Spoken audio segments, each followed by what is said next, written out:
Жалал Абад шаарындагы Ленин жана Юсуп Абдрахманов көчөлөрүндөгү таштанды ташып чыгаруу акысын өз мөөнөтүндө төлөбөгөн абоненттерге рейд өткөрүлдү.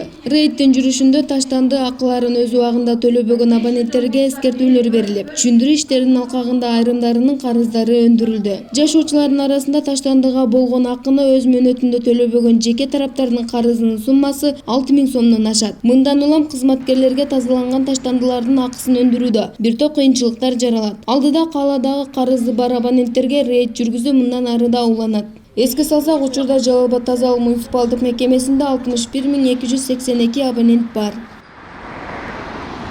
Ушул Ленина көчөдөгү 176, 178, 180, 182 домдор.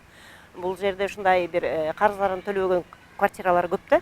180 квартирада 180 домдо 30 квартира карызы 4000ден ашык. 31 квартира 5000ден ашуу. 178 домдо 31 квартира Абишева дегендер, алардын да 5000 карыз. Ушундай күндө келебиз, эскертүү иштерин жүргүзөбүз, бирок мусорларын алып чыгышат. Биз тараптан эч кандай замечание жок. Биз күнүм тазалайбыз, эми жайдын күнүндө таштандылар аябай жаман болуп кетет да.